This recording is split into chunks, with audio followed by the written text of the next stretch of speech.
ఇటీవల చైనాకి వెళ్తే ఒక కన్సైన్మెంట్ తిరిగి పంపించారు. యూరోప్ పంపిస్తే మన పంటలు కొనే పరిస్థితులు కూడా లేరు. అందుకే నేను మైక్రో న్యూట్రియంట్స్ ఇవ్వాలనుకుంటున్నాం. భూసార పరీక్షలు రెగ్యులర్గా చేస్తాం.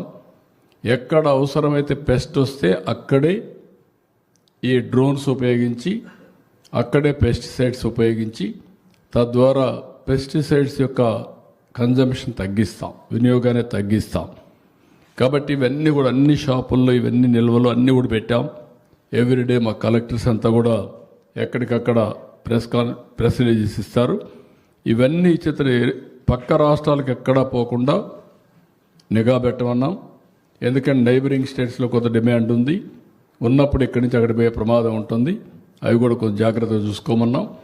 ఇంకొక పక్కన ఈ పనులు చేస్తూనే మళ్ళీ అపోజిషన్ పార్టీ చెప్తున్నా, మీరు న్యాయం ఉంటే మీరు చేయండి, మీరు చెప్పిన మాట సమర్థించుకునే పరిస్థితిలో కూడా మీరు ఉండాలి.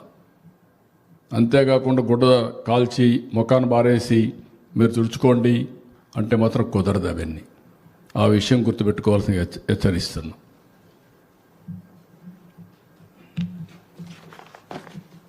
మనం చూసాం మామిడి ఏం చేశారు, బలవంతంగా తీసుకు తొక్కిచ్చారు.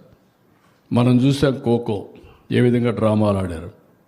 HD burley we are procuring nearly 20 million kgs, never in the history. అదే మరి ఉల్లి 4 రూపాయలు ఇస్తున్నాం. అక్కడ రైతులందరూ హ్యాపీగా ఉన్నారు. ఇక్కడ వైఎస్ఆర్ కాంగ్రెస్ మాత్రం చాలా అన్హ్యాపీగా ఉన్నారు.